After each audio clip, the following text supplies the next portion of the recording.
you know you make me float. Boy, you really give me high. Ooh, I feel like I'm on dope. 'Cause you. Hey guys, welcome back to my YouTube channel. In today's video, we're going to be doing a story time about something that was the scariest moment that happened in my life. So let's get into it. This was back in 2014, and I remember it vividly. I was in the 8th grade at the time, and this was around the time when I really first started staying home by myself, because long story short, my mom used to put me in after school programs, right? But like I said, this year, she put me in this little program where basically they would pick me up from my house in the morning and take me to school and then drop me off after and whatever. So this day was like no different. I had the same routine every time I got home. Whenever I got home, I would come and I would sit and watch YouTube videos for about a few hours, right? And I would just, you know, lollygag on the phone with my friends and just be BSing, okay? So, like I said, this day was no different. And this is when I feel like YouTube, like, people was really starting to, like, you know, get famous from being, like, YouTubers and stuff. So, like I said, I'm watching YouTube and I'm doing my usual stuff. And I'm just so bored this day. I don't know why I was extra bored this day. Because, like I said, I did the same thing every day, which was no problem. But I just was extra bored this day. So, we have this big window in the front of our house, right? And it's right next to my mom's room. And so, we have this little couch.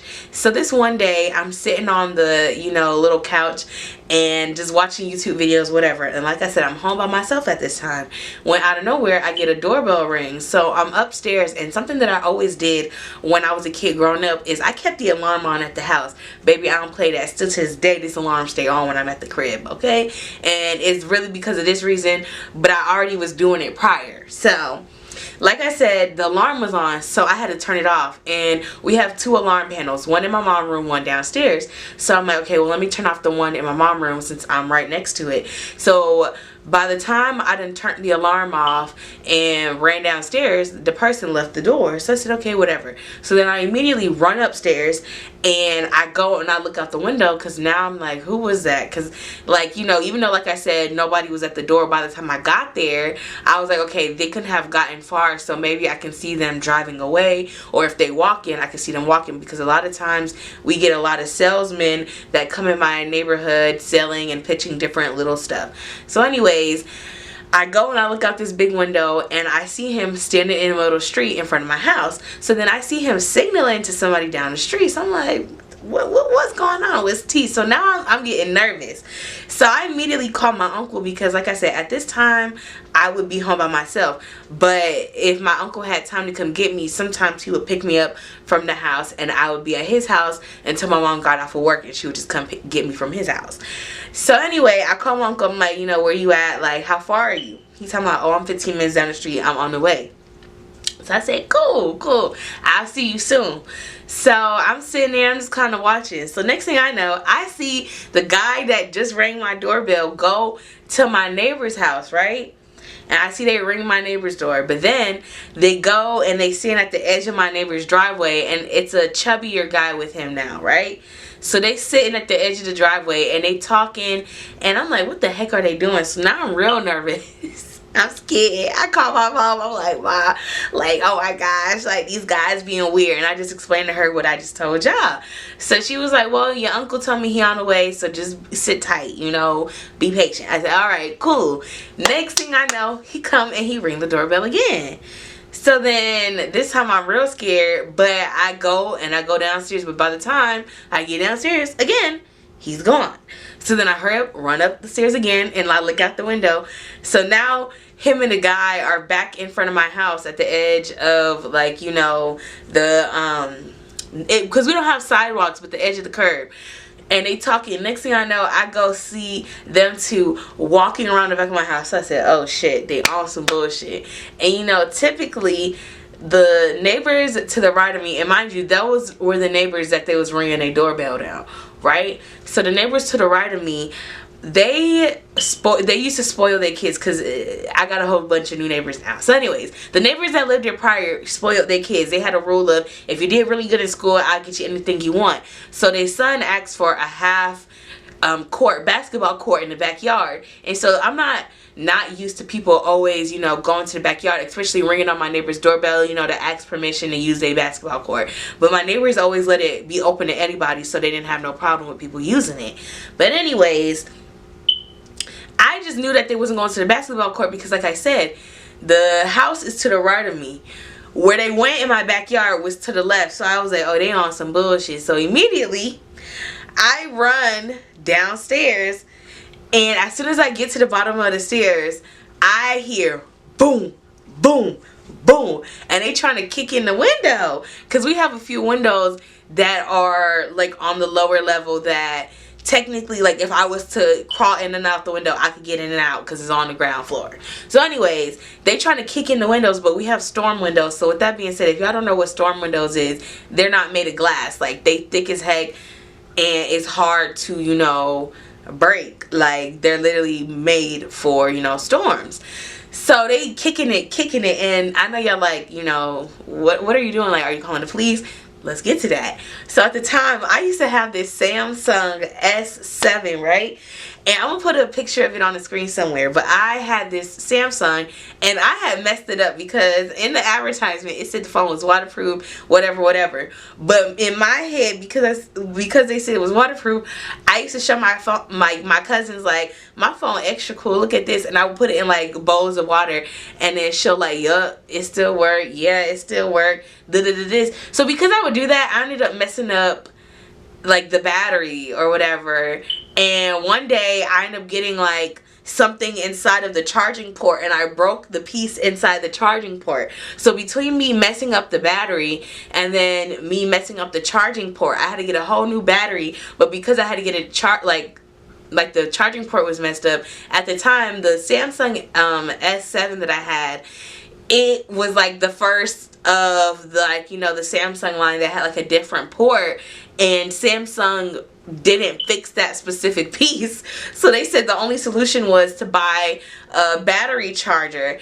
And if y'all are like, a battery charger, yes, I'm gonna put a picture on the screen. Like, usually they have it for like cameras and stuff like that, but they have them for phones for people who could take their battery out of their phone, because, you know, you can take the battery out of an Android.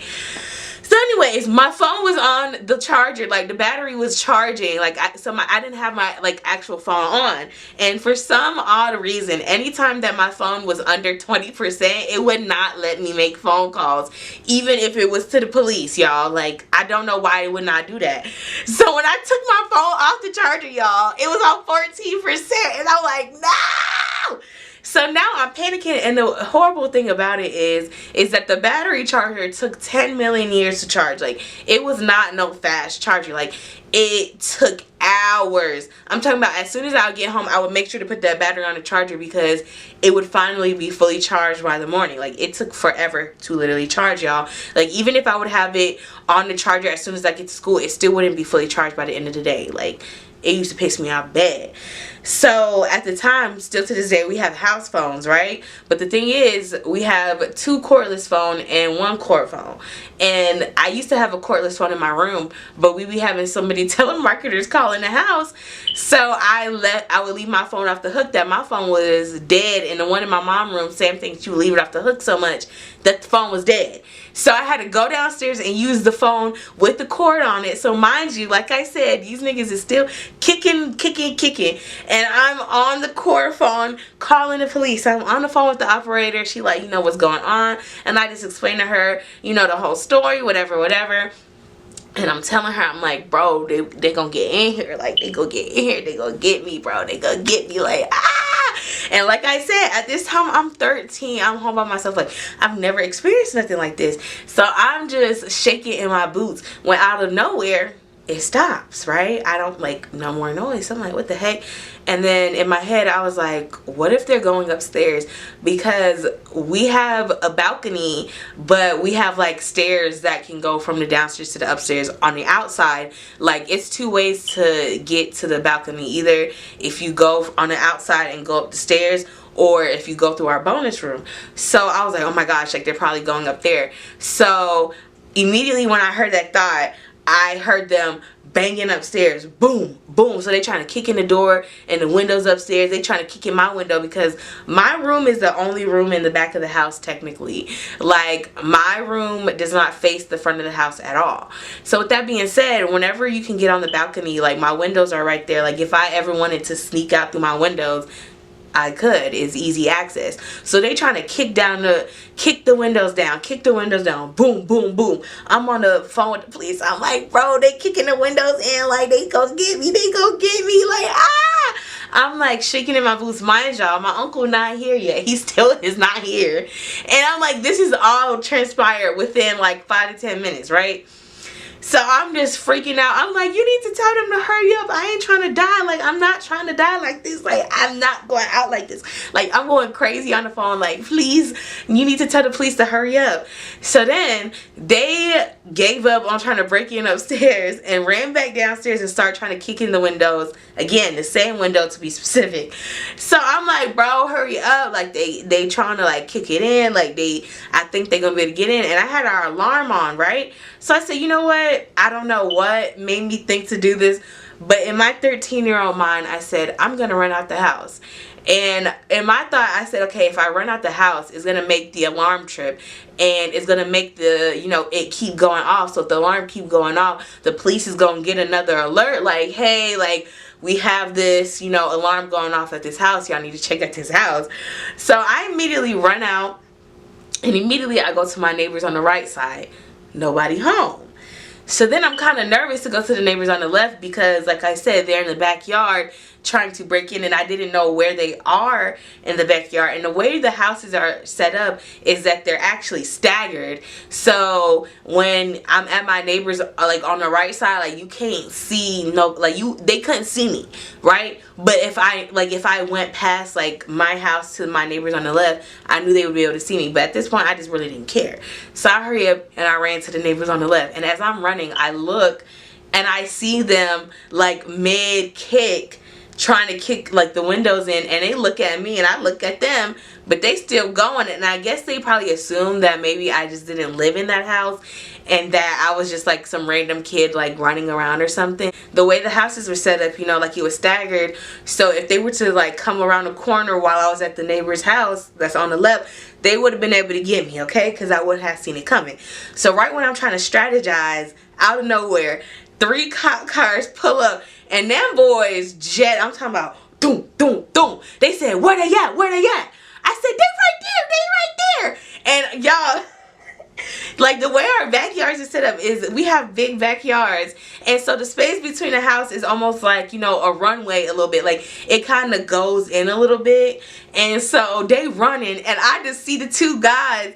And the 2 guys running, and in our backyard we technically have like this fence because we have this little stream in our backyard, so it's to block off like the neighbors on the back side of us from coming into our backyard or whatever, as well as the other neighbors. So these guys, they jump over the stuff, and the police is getting them. Doom, doom, doom. It's hella police. They get them, right, y'all? So I'm shaking in my boots because I'm like, finally, like the police finally came. Like, bro, where y'all was at? Where y'all was at? Like, sister, like, Miss Girl, like y'all took forever.